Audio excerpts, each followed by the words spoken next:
My name is Olivia, and at 28 years old, I discovered something that shattered my entire world. While searching for my birth certificate in my father's study, I found documents that made my blood run cold. Hidden beneath old tax returns were psychiatric evaluation appointments with my name on them, forged medical records claiming I was mentally unstable, and a lawyer's draft for conservatorship. My parents were planning to declare me incompetent to steal my inheritance. With trembling hands, I photographed every damning page.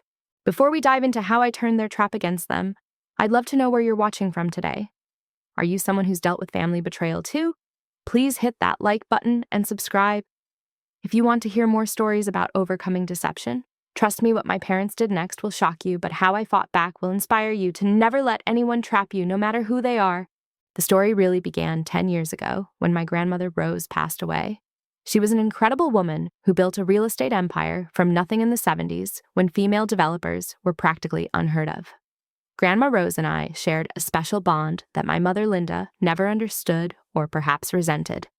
While Mom spent her days at the country club, gossiping and shopping, I spent my summers working alongside Grandma, learning about property values, investment strategies, and most importantly, how to spot a con artist from a mile away. She used to tell me that the biggest threats often come from those closest to us, and I wish I'd paid more attention to that warning. When Grandma died, she left behind a carefully structured trust fund worth $2.8 million that would become mine on my 29th birthday. The peculiar timing wasn't random, as I later discovered in her personal letters. She wanted me to have enough time to establish my career and learn to stand on my own feet before receiving the money. She knew her daughter too well and feared that if the money came too early, my parents would find a way to manipulate me into giving it to them. How right she was. My parents, Linda and Robert Morrison, had always lived a life that sparkled on the surface but was rotten underneath. Dad ran a construction company that seemed successful to outsiders with his BMW and Rolex watch, but I knew the truth from overheard phone calls and final notices that mysteriously disappeared from the mail. Mom's shopping addiction had evolved from occasional splurges to daily packages arriving at their door, each one hidden from Dad, until the credit card bills arrived and the fighting began.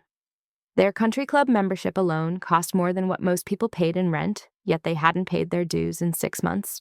I'd built my own life, carefully and deliberately, working as a software engineer for a tech startup downtown. My apartment was modest, but mine paid for with my own salary. Every Sunday, I still visited them for dinner, maintaining the illusion of a happy family while keeping my guard up. That particular Sunday, 3 months before my 29th birthday, started like any other with Mom's overcooked roast and Dad's third glass of wine before the meal even began. "Sweetheart, you look tired," Mom said, reaching across the table to touch my hand. Her perfectly manicured nails seemed to dig in slightly as she squeezed.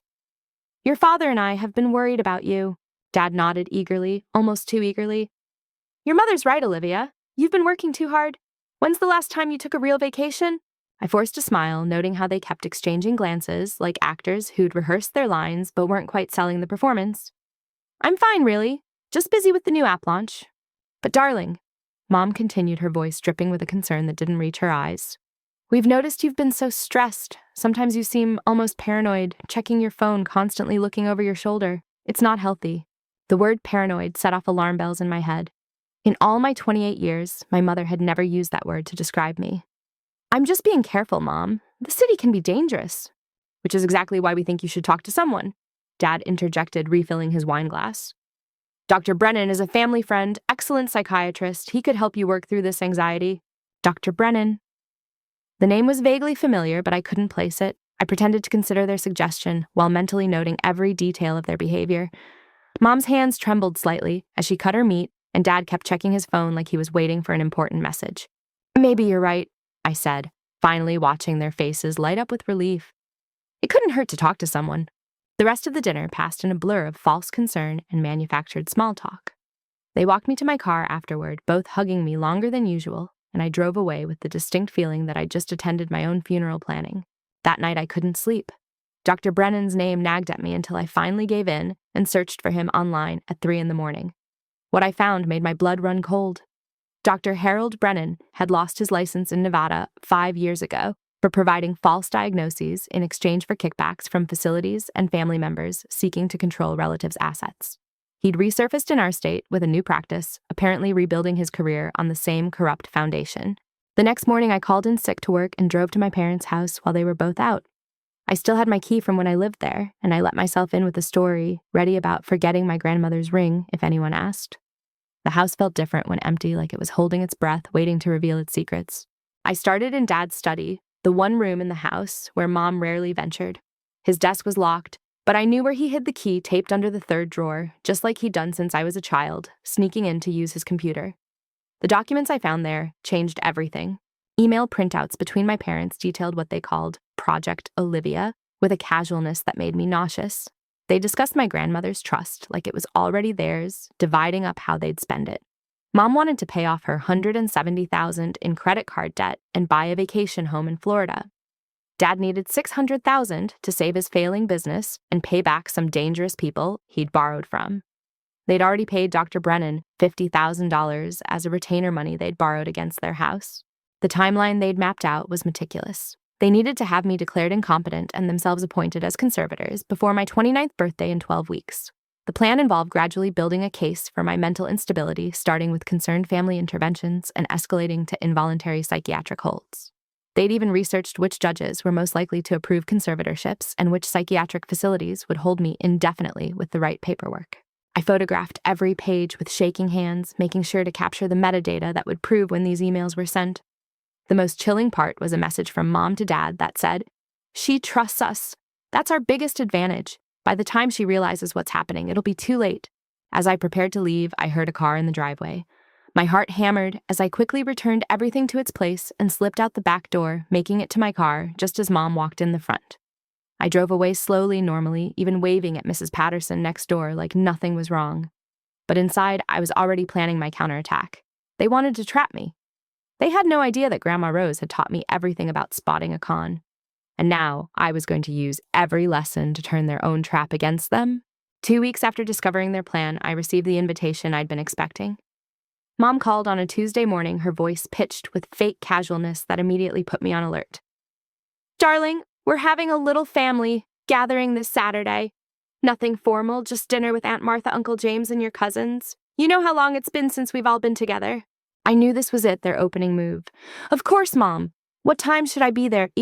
4 o'clock would be perfect. And Olivia, maybe wear something nice. You know how Aunt Martha is about appearances." The real meaning was clear: look presentable so we can't use your appearance against you. I spent the next 4 days preparing like a general planning for battle. I researched every family member who'd be there, trying to figure out who was in on the plot and who was simply a pawn. I also installed a recording app on my phone and sewed a tiny camera into my purse that would capture everything. Saturday arrived gray and oppressive, matching my mood as I drove to my childhood home. The street was packed with cars, far more than a simple family dinner would require. They'd assembled an army. I parked and checked my recording devices one last time and walked into what they thought would be my downfall. The living room was full, arranged like a tribunal, with me clearly meant to be in the hot seat. Aunt Martha sat in Mom's favorite chair, wearing her judge face from her years as a school principal. Uncle James looked uncomfortable, on the couch, fidgeting with his tie. My cousins Sarah and Brian whispered in the corner, and several family friends I hadn't seen in years filled the remaining seats. "Olivia." Mom rushed forward, air-kissing my cheek while gripping my arm possessively. "Come sit down, sweetheart. We're all here because we love you." Those words, delivered to a room full of people who rarely gathered, except for funerals and weddings, sent chills down my spine. I sat in the single chair they'd left empty, facing the semicircle of concerned faces like a defendant awaiting verdict. Dad cleared his throat, assuming his stern patriarch voice. "Olivia, we've asked everyone here today because we're worried about you. This isn't easy for any of us, but we can't stand by and watch you struggle anymore." I kept my voice steady, confused but not defensive. "Dad, I just got promoted at work. My performance review was excellent." "That's just it," Aunt Martha interjected, leaning forward with practiced concern.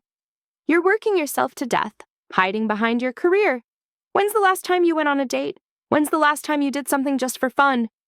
Before I could respond, Mom produced a folder with the theatrical flair of a prosecutor presenting evidence. "We've documented some concerning behaviors, sweetheart. Things that individually might seem like nothing but together paint a troubling picture." She pulled out photos first. My jaw dropped as I saw images of what was supposedly my apartment in complete disarray. Garbage overflowing, dishes piled in the sink, clothes strewn everywhere. The only problem: this wasn't my apartment. The layout was wrong, the furniture different, They'd stage these photos somewhere else, probably paying someone to trash their place for the camera. Mom, this isn't even my apartment. Look at the windows. Mine face east, these face west, and I don't own a brown couch. Denial is part of the problem, Aunt Martha said smoothly, as if she'd rehearsed this response. Linda showed me your place last month when you were at work. I saw it with my own eyes. A lie. I'd changed my locks 6 months ago and never gave my parents the new keys. But arguing would make me look defensive paranoid, even which was exactly what they wanted. Dad took over, pulling out printed emails. We've also been contacted by some of your coworkers. They're concerned about your behavior at the office. I recognized the email addresses immediately as variations of my actual colleagues' names, off by just a letter or two. Fake accounts sending fake concerns. The messages described me talking to myself, crying in the bathroom, accusing people of spying on me. None of it true, but how could I prove that without sounding like I was the one making accusations? I'd like to see the full headers on those emails, I said calmly. IT security is part of my job. I can verify if they're legitimate. There you go again with the paranoia. Mom sighed dramatically. Sweetheart, not everything is a conspiracy. Sometimes people are just trying to help. Uncle James shifted uncomfortably. Olivia, I don't understand all this technical stuff, but your parents are really worried. Maybe it wouldn't hurt to talk to someone professional. I studied his face carefully. Unlike the others, his concern seemed genuine. He wasn't in on it just being used. I appreciate everyone's concern, I said, making eye contact with each person. It means a lot that you all care enough to be here. We do care, Mom said quickly, which is why we've already made an appointment for you with Dr. Brennan. He's wonderful, very understanding about these types of situations. These types of situations, like I was a problem to be solved rather than a person to be loved. I nodded slowly, as if considering it. When is the appointment? Next Thursday at 2. I'll drive you myself, Mom offered, patting my knee. That's very kind, but I can drive myself. I wouldn't want to inconvenience you. The room fell silent for a moment, the conspirators clearly not expecting me to be so cooperative. Then Cousin Sarah's phone chimed with a text. She glanced at it, then at me, her expression conflicted. I need some air, she announced, suddenly heading for the back door. Sarah, we're in the middle of something important, Aunt Martha snapped. I'll just be a minute, Mom. As she passed my chair, she dropped her phone. When I bent to pick it up, I saw the message still on the screen. This is wrong. Tell her the truth. I handed the phone back, our eyes meeting briefly. An ally, perhaps, or another trap. I'd have to be careful either way. The intervention continued for another hour, each family member taking turns, expressing their concern, sharing their observations, building the case for my supposed instability. Brian claimed I'd called him at 3 a.m. talking about conspiracies, which was interesting since I didn't even have his number. A family friend mentioned seeing me talking to myself at the grocery store, describing my outfit in detail from a day I'd been in another state for a conference. Through it all, I remained calm, taking it in, occasionally asking, clarifying questions that revealed the holes in their stories without directly challenging them. I thanked each person for their concern, agreed that stress was indeed a problem in modern life, and even shed a few tears of gratitude for having such a caring family. Finally, as the gathering wound down, I stood to leave. Thank you all for this. It's overwhelming, but in the best way to know how much you all care. I'll definitely keep that appointment with Dr. Brennan. Mom hugged me tightly, whispering in my ear, We're doing this because we love you. I know, I whispered back, meaning something entirely different than she thought. As I walked to my car, I heard the celebration beginning inside. Glasses clinking, Mom's triumphant laugh, Dad's booming voice saying something about Phase 1. They thought they'd won the opening battle. They had no idea that by gathering all their conspirators in one place, they'd shown me exactly who my enemies were and given me recorded evidence of their conspiracy. My phone buzzed as I drove away. A text from an unknown number.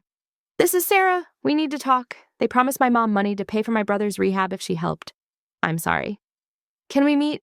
I didn't respond immediately, but I saved the message. Every piece of evidence mattered. Every crack in their alliance was an opportunity. They thought they were hunting me, but I was about to show them what it meant to be prey. Later that night, I listened to the recording from my purse camera. The audio was clear enough to hear Mom telling Aunt Martha after I left, 3 months and we'll be set for life. That trust fund will solve everyone's problems. Aunt Martha's response chilled me. Just make sure she's locked up tight before her birthday. We can't afford any mistakes. I've already put a deposit on a house, based on that $200,000 you promised me. So now I knew the price of my aunt's betrayal, $200,000 from my grandmother's trust. I wondered what everyone else had been promised, what debts and dreams my inheritance was supposed to fulfill. They were already spending money that wasn't theirs from a woman who wasn't even declared incompetent yet. Their greed would be their downfall. I'd make sure of it. The Monday after the family intervention, I walked into my office at Technova Solutions, trying to maintain normalcy while my world tilted on its axis. My business partner, Marcus Chen, greeted me with his usual enthusiastic smile, but something in his eyes seemed different, calculating. We'd built this startup together over 5 years, creating an innovative mental health app that was finally gaining traction with investors. He owned 40% to my 60% partnership that had always felt balanced until now. "Rough weekend?" he asked, pouring coffee from our shared machine. "You look stressed." I wondered if he already knew about the intervention or if my parents would approach him later. "Just family stuff. You know how it is." "Actually, I do," he said, settling into the chair across from my desk with an intimacy that suddenly felt invasive. "Parents can be complicated. Sometimes they want what's best for us, but go about it the wrong way." A strange choice of words. I sipped my coffee, studying him over the rim. "Speaking from experience," something like that. He paused, seeming to weigh his words. "Olivia, we've been partners a long time. If something's going on, you can talk to me. The company needs both of us at our best." There it was, the subtle shift from concern for me to concern for the company. I made a decision that would later prove nearly catastrophic. I decided to trust him. "My family's been acting strange lately," I admitted, keeping the details vague. "They seem to think I'm overwhelmed, maybe even unstable. It's ridiculous, but they've got it in their heads that I need help." Marcus leaned forward, his expression grave. "That must be difficult. Family dynamics can affect our work performance without us even realizing it. Have you considered that maybe they're seeing something you're not?" The betrayal started so subtly I almost missed it.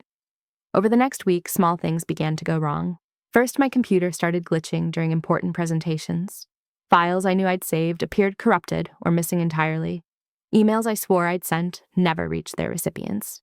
Each incident was minor, explainable, but together they painted a picture of someone losing their grip on details. Then came the disaster that nearly destroyed everything. I arrived at work on Thursday morning to find our entire office in chaos. Our lead developer, Janet, met me at the door with panic in her eyes. "Olivia, thank God you're here. We've been hacked. Client data has been posted on a public server. Everything names email addresses, mental health assessment results. It's a nightmare." My stomach dropped as I raced to my computer. Sure enough, our secure database had been breached, and sensitive information for thousands of users was exposed. As the technical lead, security was my responsibility. This kind of breach could end our company and destroy lives. "When did this happen?" I asked, my fingers flying over the keyboard as I tried to assess the damage. "The logs show it started at 2:47 a.m., Janet said. "From your workstation login." I froze. At 2:47 a.m., I'd been home asleep. But the access logs clearly showed my credentials being used, my workstation being the point of entry for the breach. "That's impossible. I wasn't here." "I know," Janet whispered, glancing around to make sure we weren't overheard. "But Marcus is already on the phone with the board. He's called an emergency meeting for noon." The next 3 hours were a blur of damage control. I worked frantically to secure the breach, recover what data I could, and trace the actual source of the hack. My credentials had been used, yes, but the IP address was masked through several proxy servers. Someone with sophisticated technical knowledge had deliberately framed me. At noon, I walked into our conference room to face the board of directors. Marcus sat at the far end of the table, his expression a mask of professional concern. The 5 board members looked grim, papers spread before them that I recognized as our security protocols, all with my digital signature. Olivia, board chairman William Sterling, began without preamble. "This breach is catastrophic. We're looking at lawsuits, regulatory fines, complete loss of consumer trust. How did this happen?"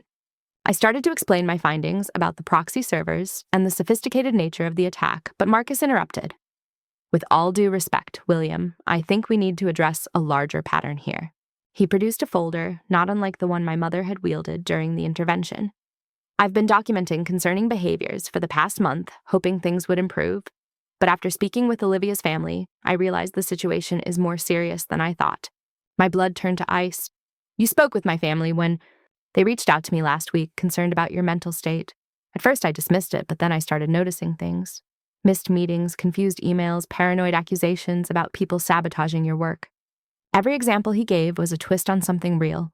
The missed meeting had been rescheduled by him. The confused emails were ones he'd edited after I'd sent them. The paranoid accusations were my legitimate concerns about system vulnerabilities he'd dismissed.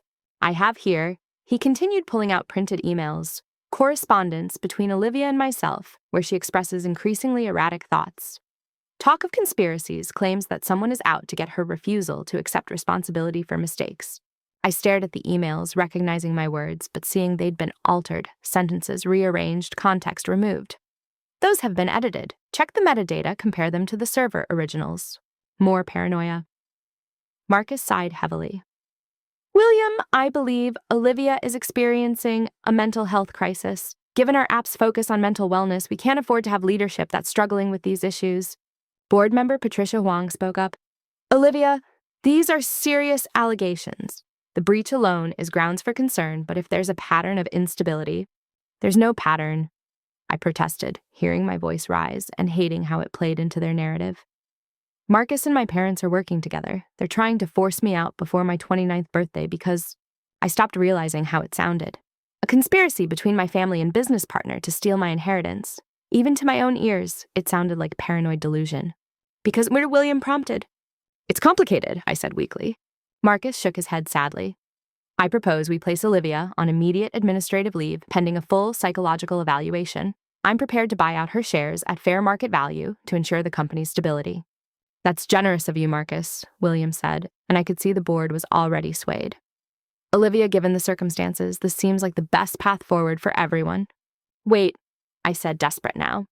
Let me prove the emails were edited. Give me 1 hour with the servers. So you can destroy more evidence. Marcus's voice was sharp now. We've already lost too much data. The vote was swift and brutal, 4-1 in favor of my immediate suspension, with only Patricia abstaining rather than voting against me. Security was called to escort me from the building, the ultimate humiliation, as my own employees watched me be marched out like a criminal. But I'd learned something from Grandma Rose, always have a backup plan. As security watched me pack my desk, I palmed the USB drive I'd hidden months ago, encrypted with evidence I'd been collecting about irregularities in Marcus's expenses. I'd started gathering it for entirely different reasons, suspecting he might be skimming funds, but now it would serve a different purpose. In the parking lot, my phone rang. An unknown number, but I answered anyway. Olivia, this is Jenny Park. I'm still at my desk, but I need to tell you something quickly. Jenny was my executive assistant, loyal and sharp. After you left, I heard Marcus on the phone. He said, "She's out. I'll have full control within a week. Tell her parents the $500,000 will be ready after the buyout." Jenny, I need you to do something for me. Can you access the security footage from the server room for last night? Already done, she said, and I could hear the smile in her voice. Marcus used his keycard at 2:30 a.m. I've saved the footage to 3 different locations. What else do you need? Relief flooded through me. Keep your head down and document everything. Don't let him know you're helping me. Be careful, Olivia. He's got a meeting scheduled with your parents tomorrow. I saw it on his calendar labeled Phase 2 Implementation. I sat in my car long after the call ended, processing the betrayal. Marcus, who'd eaten countless dinners at my apartment, who'd celebrated every milestone with me, who'd cried when we got our first major investor. He'd sold me out for $500,000 and full control of a company we'd built together. But he'd made a crucial mistake. In his arrogance, he'd moved too fast, left too many digital fingerprints. The server breach could be traced back to him with proper forensic analysis. The edited emails would have his digital fingerprints all over them. And now I had Jenny as an inside witness. That evening, I met with a corporate lawyer who specialized in partnership disputes. Margaret Walsh was in her 60s, sharp as a blade, and had a reputation for destroying corporate predators. She reviewed my evidence with increasing interest. "This is criminal," she said finally. "Not just civil breach of partnership, but actual crimes. Hacking, fraud, conspiracy. Your partner is looking at jail time if we play this right." "I don't just want to prove my innocence," I told her. "I want to expose everyone involved. My parents, Marcus, all of them." She smiled a predatory expression that reminded me of Grandma Rose when she was about to close a particularly satisfying deal. "Then we need to let them think they're winning while we build an airtight case. Can you handle being the victim a little longer?" I thought about the humiliation of being escorted out, the betrayal of someone I'd trusted, the systematic destruction of my reputation. I've been handling it my whole life. A little longer won't kill me. Good, because they are going to escalate. People this desperate always do. We need to be ready for whatever comes next. She was right. The next day, I was served with papers at my apartment. My parents had filed for an emergency psychiatric evaluation, citing the incident at my company as evidence of deteriorating mental state. The evaluation was scheduled for next week with none other than Dr. Harold Brennan. The trap was closing, but what they didn't realize was that I was no longer the prey. I was the hunter, gathering evidence, documenting their crimes, preparing to spring my own trap. Marcus thought he'd won by taking my company. My parents thought they'd won by destroying my credibility. But Grandma Rose had taught me that the best revenge was served cold with proper documentation and ironclad legal strategy. The war for my inheritance and my freedom had truly begun, and I intended to win it all back with interest. Nicole Brennan had been my best friend since we were 7 years old, bonding over scraped knees and shared secrets in second grade. For over 20 years, she'd been my constant, the person I trusted when family felt suffocating and the world seemed too complicated. Which is why her call 3 days after the board meeting felt like a lifeline in increasingly turbulent waters. "Liv, I heard what happened at your company." Her voice was warm with concern. "That's so fucked up. Marcus always seemed shady to me." I was sitting in my apartment, surrounded by legal documents and evidence files, feeling more isolated than ever. "News travels fast, I guess. Your mom called me," she admitted. "She's worried sick about you. But honestly, she sounded a little crazy herself. All this talk about interventions and doctors. What's really going on?" The relief of hearing someone else call out the insanity nearly broke me. "Nicole, it's bad. They're trying to have me declared incompetent to steal my grandmother's trust fund." "Holy shit, are you serious?" She paused. "Look, why don't you come spend the weekend with me at that spa resort in Napa, my treat? You need to get away from all this craziness and think clearly. Plus, we haven't had girl time in forever." Every instinct screamed caution, but this was Nicole. She'd held my hair back through college hangovers, talked me through my first heartbreak, celebrated every success. If I couldn't trust her, I couldn't trust anyone. "I don't know, with everything going on," which is exactly why you need this. "Come on, Liv. 2 days of massages, wine, and trash talking everyone who's wronged you. I already made the reservation. This weekend, just you and me like old times." The temptation was overwhelming. To pretend for 48 hours that my life wasn't imploding, that my family wasn't plotting against me, that my business partner hadn't stabbed me in the back. "Okay. Yeah, okay. I'll come. Perfect, I'll pick you up Saturday morning. And Liv, don't tell your parents. This is our escape from their drama." That should have been my first warning. Nicole never kept secrets from my parents, often joking that Linda Morrison was like her second mother. But I was too desperate for normalcy to question it. Saturday arrived crisp and bright. I packed light, but strategically including a recording device, disguised as a phone charger, and a small camera built into my jewelry. Paranoid, perhaps, but recent events had taught me that documentation was survival. Nicole arrived in a rental car, a gleaming white Mercedes that seemed excessive for a weekend trip. "Company's paying," she said with a wink when I raised an eyebrow. "New job perks." The drive to Napa was filled with reminiscence and laughter. Nicole recalled our teenage adventures, the time we snuck out to see a band and got grounded for a month, the senior prank that nearly got us expelled. She was the Nicole I remembered, effervescent and loyal, making me doubt my own suspicions. The spa was luxurious beyond anything I'd experienced. Our suite had 2 bedrooms, a shared living area with panoramic vineyard views, and a kitchen stocked with wine and gourmet snacks. "Nicole, this must be costing a fortune." "Don't worry about it," she said, already opening a bottle of Pinot. "You deserve this after the week you've had." We spent the afternoon in pure indulgence. Massages that melted away tension facials that made our skin glow, soaking in mineral pools while gossiping like teenagers. For precious hours, I forgot about conservatorships and conspiracies. Dinner was served in our suite, an elaborate spread of local cuisine paired with more wine than 2 people could reasonably consume. Nicole kept refilling my glass, her own consumption notably lighter, though she made a show of matching me drink for drink. "Remember freshman year?" she asked, raising her glass. "When you thought you were pregnant and I drove you to 3 different drugstores because you were too embarrassed to buy a test in just one." I laughed the wine, making everything softer, funnier. "Turned out to be food poisoning from that sketchy food truck." "You were so scared to tell your parents." She continued, something shifting in her tone.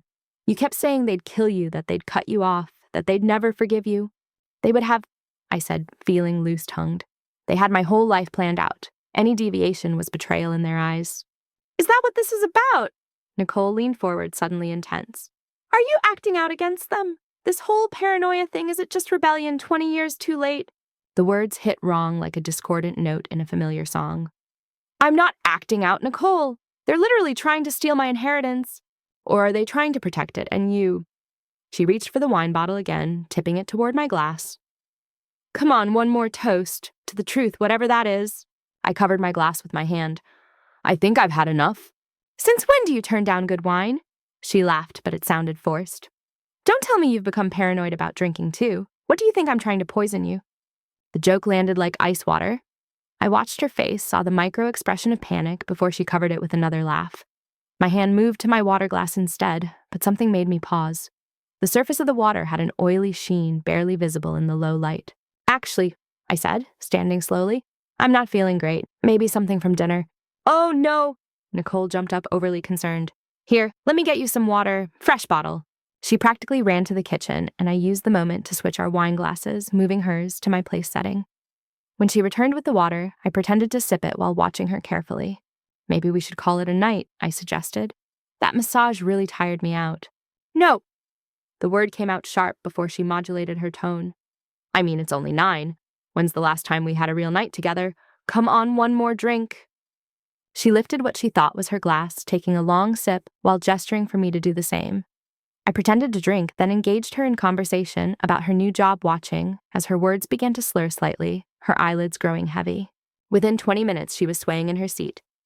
I don't feel so good, she mumbled. Maybe the wine was bad, huh? Maybe I agreed my heart breaking even as I maintained the pretense. Why don't you lie down? I helped her to the couch where she collapsed gracelessly. Her phone fell from her pocket screen, lighting up with notifications. The most recent was from my mother. Is it done? We're 20 minutes out. 20 years of friendship destroyed for money. I quickly went through her phone, finding the full conversation. My parents had promised to pay off her gambling debts, $80,000 accumulated through online poker and sports betting. The plan was simple drug. Me call them claiming I was having a psychotic episode and have me committed to Dr. Brennan's facility before I could fight back. I had less than 20 minutes to prepare. Working quickly, I called 911, reporting that my friend had been drugged and needed immediate help. Then I called the local police, explaining that I was about to be kidnapped by family members, trying to commit me against my will. The dispatcher sounded skeptical until I mentioned Dr. Brennan's name. We've had complaints about him before, she said. Officers are on their way. I positioned myself by the window where I could see the parking lot and hit record on my phone. The white Mercedes in the lot suddenly made sense. Not a rental at all, but the perfect vehicle to transport someone against their will, tinted windows hiding any struggle. My parents arrived in 17 minutes, accompanied by Dr. Brennan and 2 large men in medical scrubs. They moved with practiced efficiency, clearly having done this before. I watched them enter the building, using a keycard Nicole must have provided. The door to our suite burst open without a knock. My mother entered first, her face a mask of false concern that crumbled when she saw me standing calmly by the window. Olivia, sweetheart, Nicole called us. She said you were having an episode. Nicole's on the couch, I said evenly. She accidentally drugged herself with whatever she put in my water. Dr. Brennan pushed forward his voice, taking on a professional tone that probably worked on actual patients.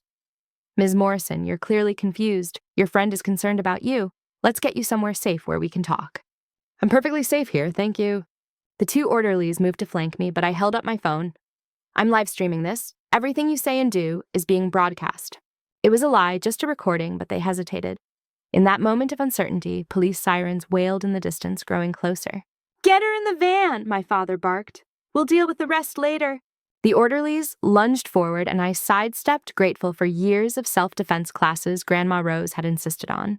One grabbed my arm, and I used his momentum to send him crashing into the coffee table. The other hesitated just long enough for the police to arrive. Nobody move. 2 officers entered, hands on their weapons. We had a report of attempted kidnapping. Officers. This is a misunderstanding, Dr. Brennan said smoothly. I'm a licensed psychiatrist here to help a patient in crisis. Then you'll have commitment papers, the older officer said. It wasn't a question. Well, not exactly papers. This is an emergency intervention. Without a court order, without an evaluation, sir, step away from the woman. The scene devolved into chaos. My mother started screaming about ungrateful daughters. My father threatened to sue everyone. The paramedics arrived to treat Nicole, who was beginning to wake up, groggy and confused. Through it all, I kept recording. The water glass tested positive for Rohypnol. Nicole, faced with evidence and criminal charges, broke down completely. They said it would just make her sleepy, she sobbed. They said we were helping her. Her confession, combined with the attempted kidnapping, was enough for arrests. Dr. Brennan tried to flee, but was caught in the parking lot. My parents were handcuffed in front of the luxury spa, my mother's careful makeup running with tears of rage rather than sorrow. You've ruined everything, she screamed as they led her away. That money is ours. Mother promised it to me. You manipulated her just like you manipulate everyone. The truth, finally.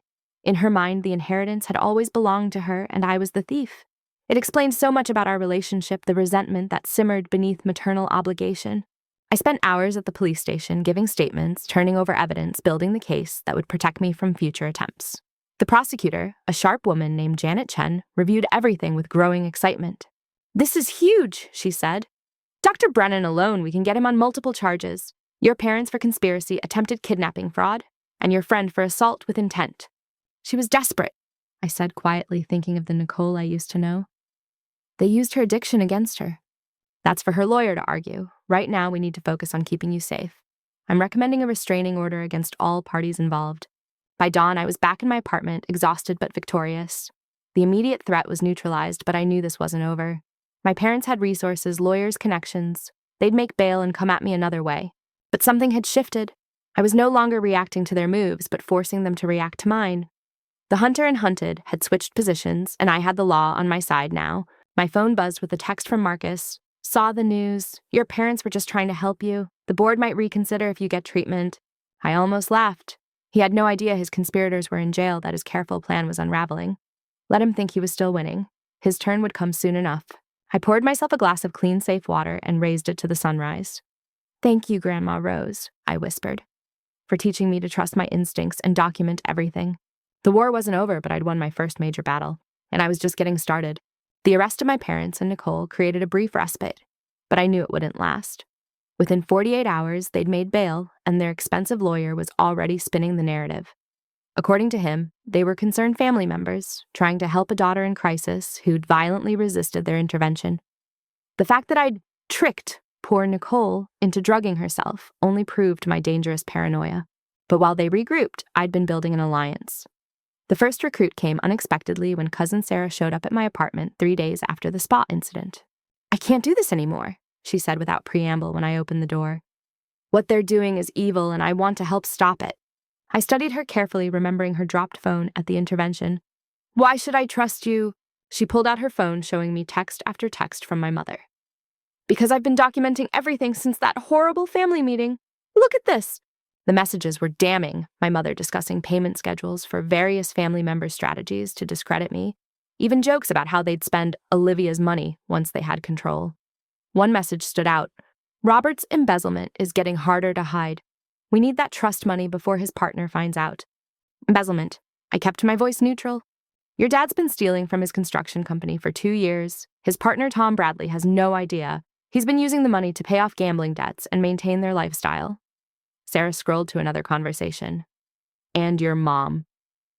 She's been draining Grandma Dorothy's accounts, her own mother, claiming it's for her care, but Dorothy's in a state facility that Medicare covers completely. Dorothy was my maternal grandmother, 93 and deep in dementia. I felt sick thinking about my mother stealing from her own helpless parent while plotting to do the same to me. "Why are you telling me this?" I asked. "Because Aunt Linda promised my mom $200,000 to pay for rehab for my brother Kevin. Real rehab, not the state-run program he's in now. I was willing to go along when I thought you were actually unstable, but you're not. You're just in their way." She met my eyes. "And because what they did to Grandma Dorothy, they'll do that to my mom someday too. These people are vampires." I made a decision. "What are you willing to do?" "Whatever it takes. I'll testify, provide evidence, wear a wire if needed. Just promise me you'll help Kevin when this is over. He doesn't deserve to suffer because our family's corrupt." "Deal?" I said and meant it. Kevin was a good kid who'd gotten hooked on painkillers after a sports injury. He needed real help, not to be a pawn in family finances. Sarah became my double agent, attending family strategy meetings while secretly recording everything. Through her, I learned the full scope of their desperation. The embezzlement was worse than she'd initially revealed, nearly $800,000 stolen over 5 years. Tom Bradley had started asking questions, hiring a forensic accountant. Dad needed money fast to cover the shortfall before the audit revealed everything. Mom's situation was equally dire. She'd taken out credit cards in Dorothy's name, maxing them out on luxury goods and trips. $300,000 in debt, tied to a woman who couldn't even remember her own name. Elder abuse charges would mean serious prison time if discovered. But they weren't the only ones with financial crimes to hide. Through careful investigation and Jenny's help from inside my former company, I discovered Marcus had been running his own schemes. He'd been creating false vendor accounts, approving payments to companies that existed only on paper, skimming nearly $200,000 over 3 years. His desperation to force me out wasn't just about the $500,000, My parents promised it was about gaining full control before I could discover his theft. I hired a forensic accountant of my own, Linda Chen, who specialized in unraveling financial crimes. What she found was staggering. My parents had been living entirely on borrowed money and stolen funds for years, maintaining an illusion of wealth while drowning in debt. The house was mortgaged 3 times over. The luxury cars were leased under fraudulent terms. Even my mother's jewelry was fake, the real pieces sold years ago and replaced with cubic zirconia. They're what we call paper rich, Linda explained. On the surface, successful family. Underneath, a house of cards waiting for the slightest breeze to collapse. Your inheritance isn't just money to them, it's survival.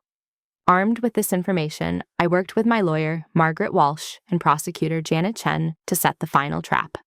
We needed them to incriminate themselves beyond any shadow of doubt to remove any possibility of them claiming they were trying to help me. The plan came together when Sarah informed me about a meeting scheduled at my parents' house. All the major conspirators would be there to discuss Phase 3 after the failed kidnapping. They needed a new strategy, and Dad was promising everyone would still get paid if they stayed loyal. "I'll wear a wire," Sarah offered. "No," I said. "Too dangerous if they discover it, but I have another idea." I'd learned that my parents had installed a comprehensive security system in their house after a break-in scare years ago.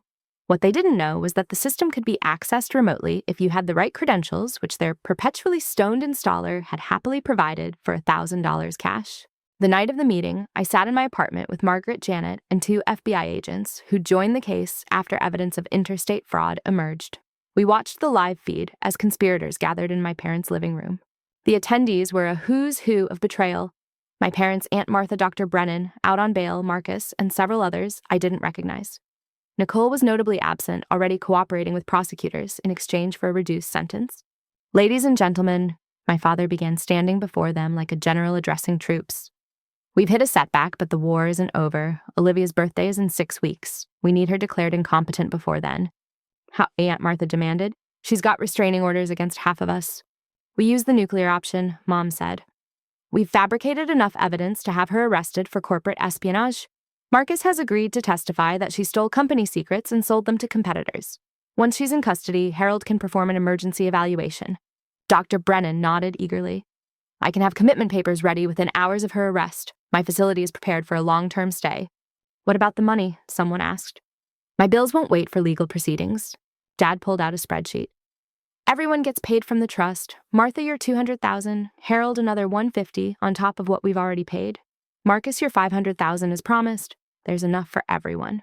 They spent the next hour detailing their crimes, discussing the forged evidence, planning perjury. Marcus even demonstrated the fake emails he'd created to frame me. It was like watching criminals plan a heist in a movie, except the treasure they were after was my freedom and my grandmother's legacy. "What if she fights back again?" Aunt Martha asked. "She won't be able to," Mom said coldly. "Once she's in Harold's facility, she'll be medicated into compliance. A few months of the right drugs, and she'll sign anything we put in front of her, or we'll sign for her. Harold's done it before." The FBI agents exchanged glances. This wasn't just about my trust fund anymore. Dr. Brennan had just admitted to a pattern of systematically drugging patients for financial gain. "I've heard enough," Janet Chen said. "We'll arrest them when the meeting ends. Multiple conspiracy charges, fraud, elder abuse for the grandmother, and now we can add conspiracy to commit kidnapping and false imprisonment." But I had one more card to play. "Wait," I said. "Let me send them something first." I'd prepared a final piece of evidence with Sarah's help. She'd managed to record my father admitting to the embezzlement and my mother confessing to stealing from Dorothy. I sent the recordings to Tom Bradley and the administrator of Dorothy's care facility, timing the delivery for the middle of the conspirators' meeting. Within minutes, Dad's phone rang. We could see him go pale as Tom Bradley's voice came through the speaker, loud enough for everyone to hear. "Robert, I just received evidence that you've stolen $800,000 from our company. The police are on their way. I suggest you get a lawyer." Before he could respond, Mom's phone chimed. The care facility had discovered the identity theft and was reporting it to Adult Protective Services and the police. The meeting devolved into chaos. Accusations flew as the conspirators realized their leaders were facing their own criminal charges. Marcus tried to leave, but found the doors locked. From the outside, my final touch using the security system. "Nobody leaves until we figure this out," Dad shouted, but his authority was crumbling. "Figure what out?" Aunt Martha screamed. "You're going to prison, we all are. You promised this would be easy money." That's when the FBI entered, along with local police. The arrests were swift and efficient. This time, no one was getting bail. The evidence was too overwhelming, the crimes too numerous. I watched my parents led away in handcuffs for the second time, but now I knew it would stick. Marcus tried to bargain on the spot. I have information about other crimes I can testify. Save it for your lawyer. An agent told him, adding corporate espionage and fraud to his arrest charges. Dr. Brennan was the most pathetic, actually crying as they cuffed him. His medical license was suspended that night, his facility shut down, all his patients transferred to legitimate care.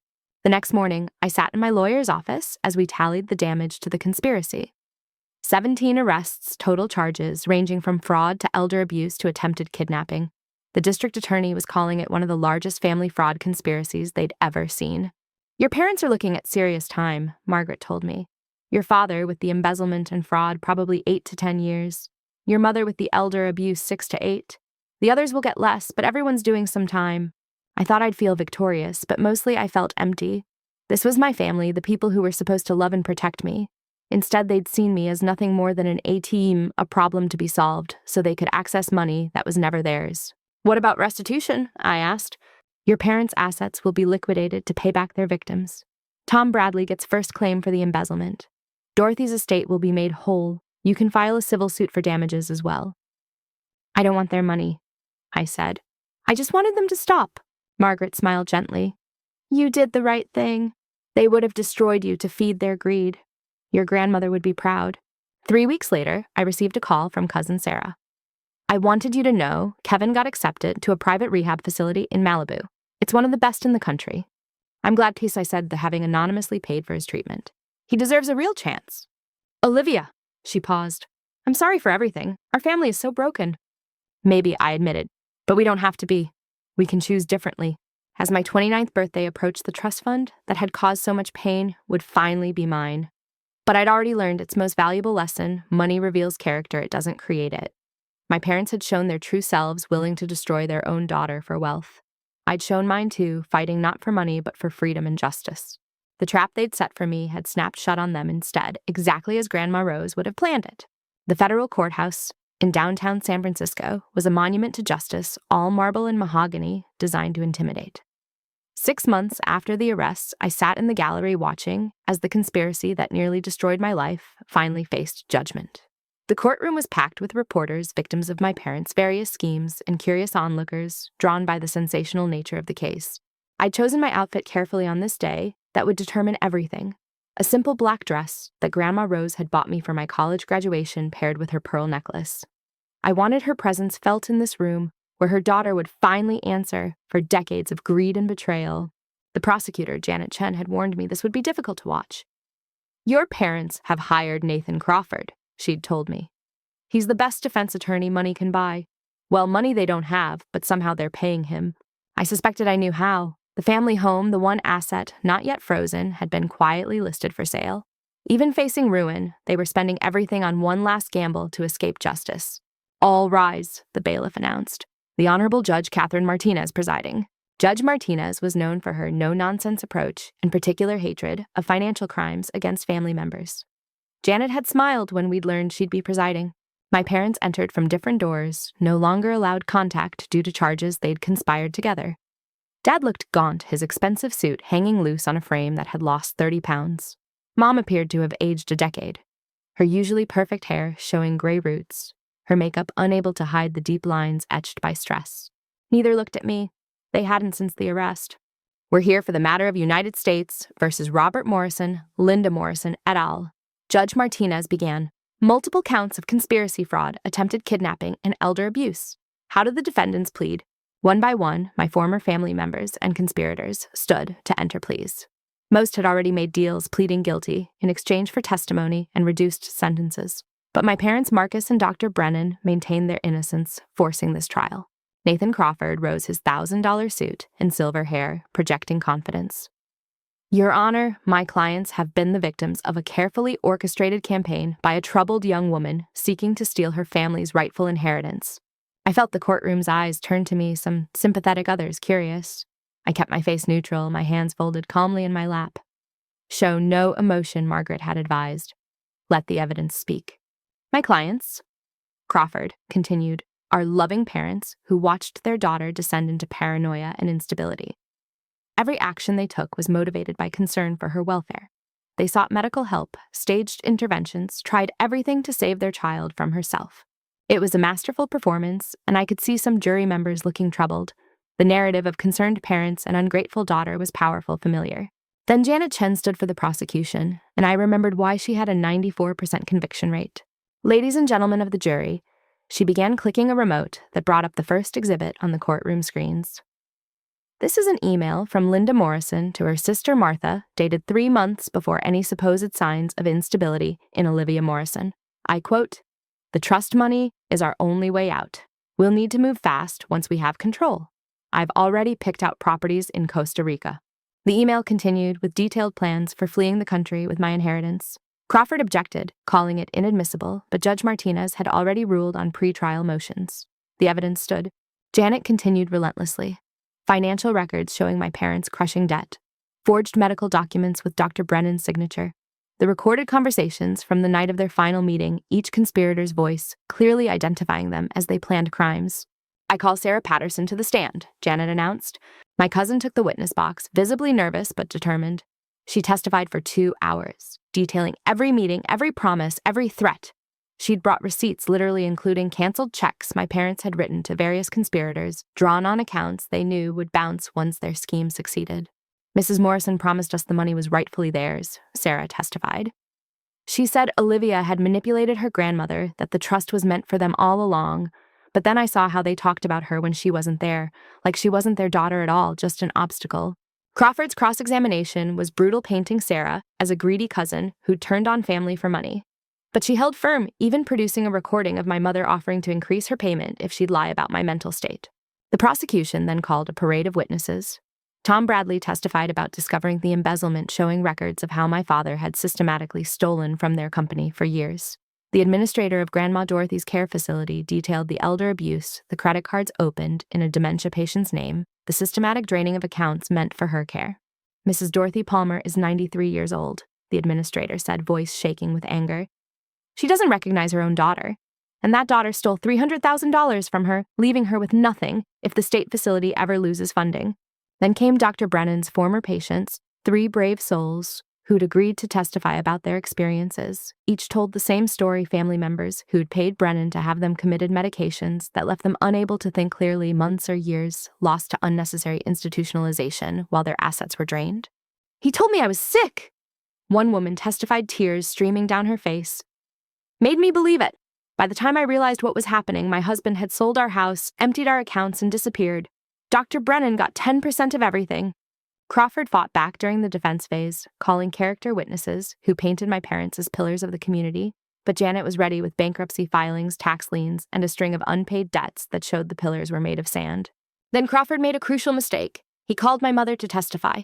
Linda Morrison took the stand like a queen approaching the gallows, head high, despite everything. Crawford led her through a carefully rehearsed testimony about her love for me, her concern for my well-being, the pain of being rejected by her only child. "Olivia was always troubled," she said, dabbing at her eyes with a tissue. "Even as a child, she'd make up stories, create fantasies.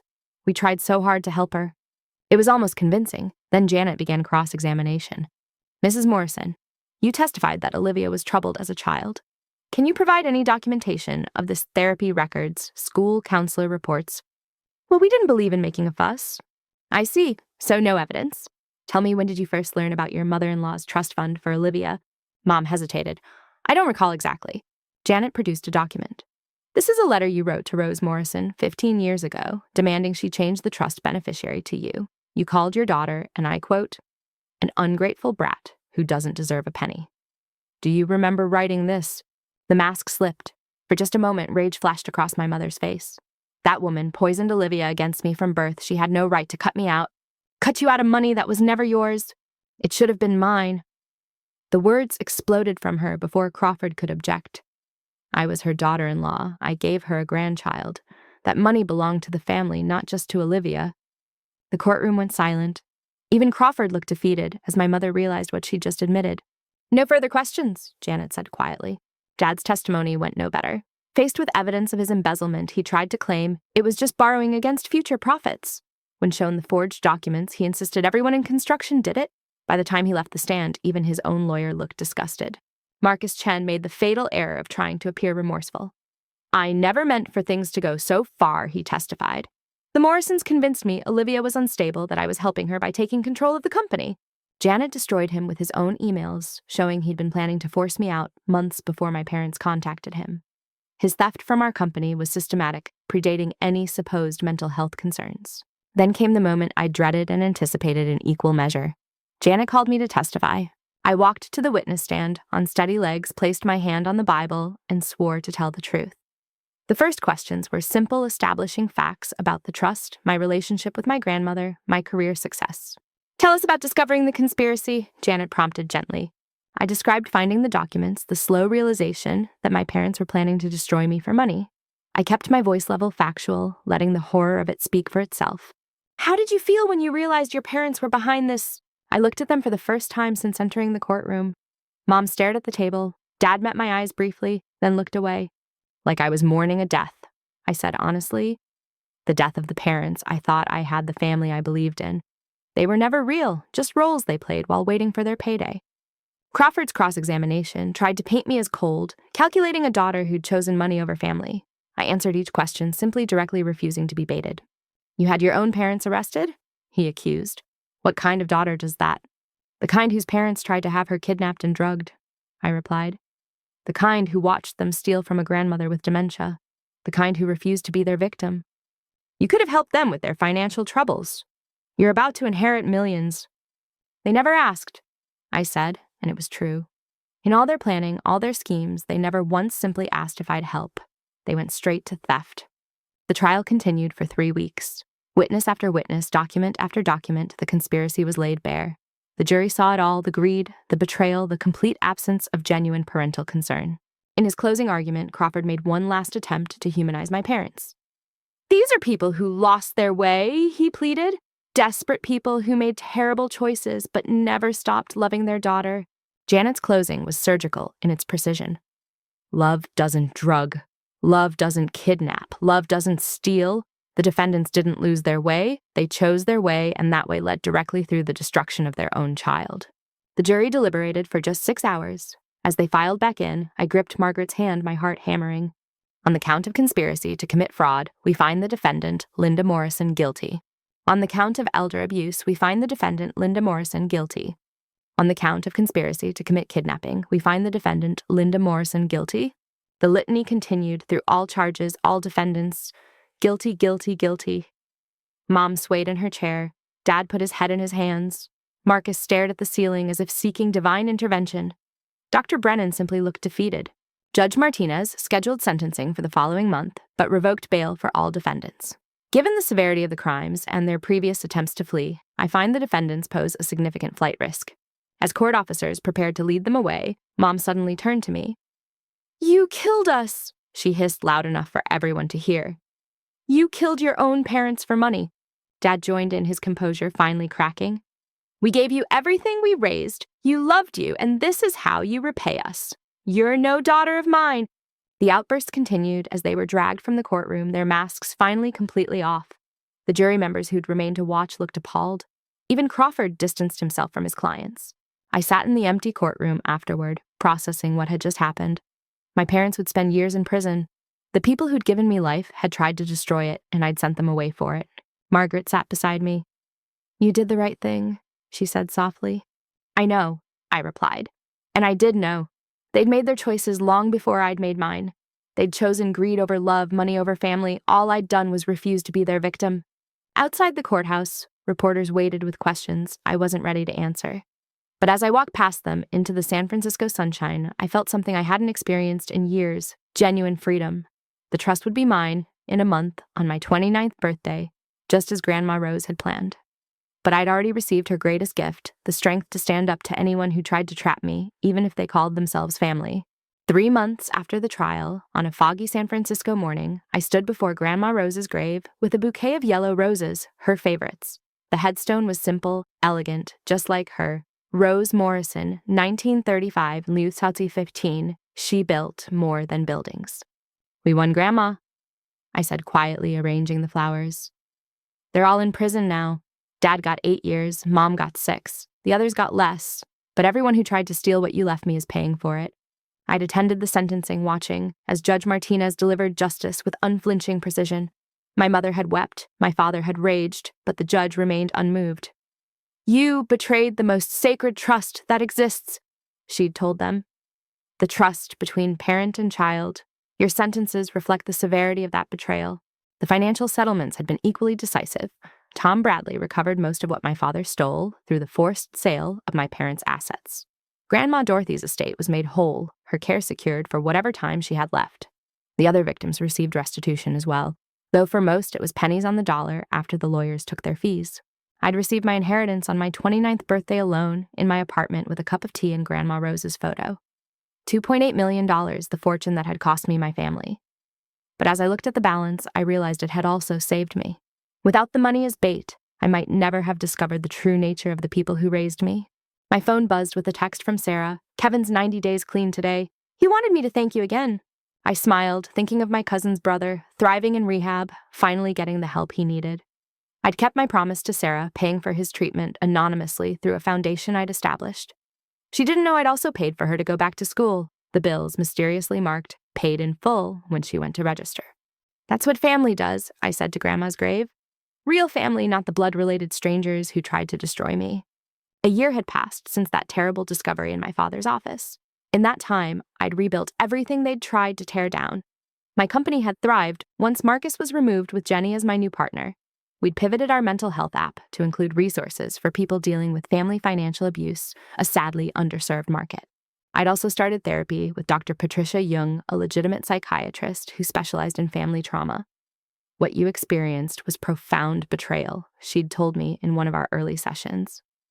"It's natural to struggle with trust after something like this." She was right. I still double-checked locks, still recorded important conversations, still felt my heart race when someone expressed concern about my well-being. But I was learning to differentiate between reasonable caution and paranoia, between self-protection and isolation. "The opposite of what your parents did isn't blind trust," Dr. Jung had explained. "It's earned trust given slowly to people who prove themselves worthy of it." I'd found such people in unexpected places. Margaret Walsh, my lawyer, had become a mentor and friend. Janet Chen checked in regularly, having been promoted, partly due to her successful prosecution of my case. Jenny and I had grown closer, our partnership built on mutual respect and shared goals. Even some family connections had survived. Uncle James, my father's brother, who'd been manipulated into the intervention, had reached out after the trial. "I'm sorry," he'd said simply. "I should have known Robert was lying. You didn't deserve any of this." We met for coffee occasionally, now slowly rebuilding a relationship based on truth rather than manipulation. He'd revealed his own struggles with my father over the years, the money borrowed and never repaid the promises, broken the gradual realization that his brother was a stranger. "Your grandmother never trusted them," he told me once. "She said Linda had dollar signs for eyes and Robert had a hole where his conscience should be. I thought she was being harsh. Turns out she was being generous." The strangest reconciliation had come from Nicole. She'd written me a letter from prison pages of apologies and explanations, the gambling addiction that my parents had exploited, the desperation that had made her betray 20 years of friendship, the self-hatred that consumed her now. "I don't expect forgiveness," she'd written. "I just needed you to know that the person who drugged you wasn't the friend who loved you. She was a monster I became when I let addiction and greed control me. I'm getting help now, real help. Maybe someday I'll be someone worthy of the friendship we once had." I hadn't responded yet. Forgiveness was a process Dr. Jung reminded me, not an obligation. Maybe someday I'd be ready, maybe not. Either was okay. Standing at Grandma Rose's grave, I pulled out a document I'd brought to share with her. "I'm starting a scholarship fund in your name," I told the headstone. "For young women in real estate development, full rides to college, internships, mentorship. Everything you gave me, I'm going to give to others." It felt right using the money she'd left me to create opportunities for women like she'd been fighters and builders who just needed a chance. I'd already selected the first recipient, a girl from East Oakland, who reminded me of Grandma's old stories about her younger self. "I'm also buying a building," I continued, "converting it to transitional housing for people escaping financial abuse, free legal aid job training therapy, a place to rebuild when your family tries to tear you down." The fog was lifting, now sun breaking through to warm the cemetery. I traced Grandma's name on the stone, thinking about everything that had happened since she'd died. "Mom came to see me last week," I said quietly. Through the prison video system, She wanted to apologize to explain, but all she really wanted was money for her commissary account. Even now, even in prison, I'm still just an ATM to her. I'd ended the call after 5 minutes. There was nothing left to say to the woman who'd given birth to me, but never truly been my mother. The woman who'd seen my inheritance as her retirement plan, my success as her failure, my independence as betrayal. Dad refuses to see me at all, I added. His lawyer says he's maintaining I fabricated everything, that he'll prove it on appeal. He's representing himself now since he can't afford Crawford anymore. The other inmates call him the consultant because he gives terrible legal advice for ramen noodles. It should have been funny, but it just made me sad.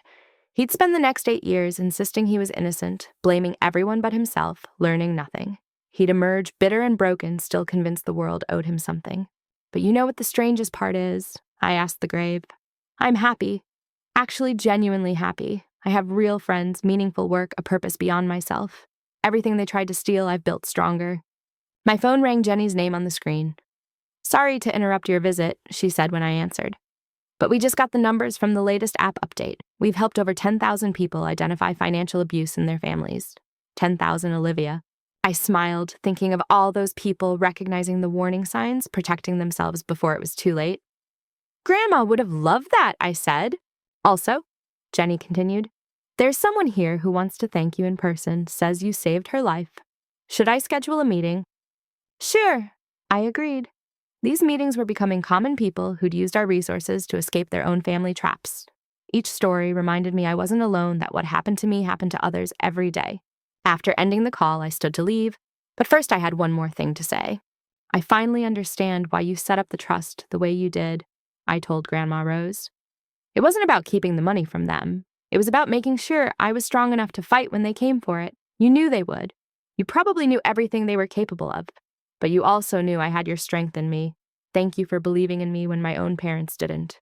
The wind picked up, rustling the leaves like whispered approval. I kissed my fingers and pressed them to the stone, then walked back to my car and the life I'd fought so hard to keep. That evening, I hosted dinner at my apartment for my chosen family. Sarah came with Kevin, 90 days clean and glowing with health. Jenny brought her partner. Margaret Walsh arrived with expensive wine and war stories from her latest case. Even Uncle James stopped by with his daughter, my cousin, who'd stayed neutral through everything. We cooked together, laughed together, shared stories that had nothing to do with trials or betrayal. This was what family was supposed to be, people who showed up not for what you could give them, but for who you were. A toast, Sarah proposed, raising her glass. To Olivia, who showed us that sometimes the family you choose is stronger than the family you're born into. To Grandma Rose, I countered, who gave me more than money. She gave me the tools to protect it and myself. To justice, Margaret added, and to the courage to seek it no matter the cost. We drank, we ate, we celebrated, not just survival, but triumph. Outside my window, San Francisco sparkled with possibilities. The trust fund that had caused so much pain now funded scholarships and second chances. The company Marcus had tried to steal was helping thousands. The family who'd tried to trap me were learning what real consequences looked like. Sometimes, I said, looking around the table at these people who'd stood by me, the worst thing that happens to you becomes the thing that saves you. My parents' betrayal freed me from the obligation to love people who never truly loved me back. It taught me to value real relationships over blood ties, to trust my instincts, to fight for myself. And to document everything, Jenny added with a laugh. Don't forget that lesson. We all laughed, but it was true. Grandma Rose's paranoia had been preparation. Every recorded conversation, every saved email, every photographed document had built the case that saved me. Trust but verify. Love but protect yourself. Give generously but never be anyone's victim. Later, as my guests prepared to leave, Sarah pulled me aside. I need to tell you something, she said quietly. Mom called yesterday. She and the others who took plea deals are getting out soon. They're not supposed to contact you, but they will, I finished. I know. Margaret's already preparing renewal applications for the restraining orders. Are you scared? I considered the question. No, not anymore. They have no power over me now.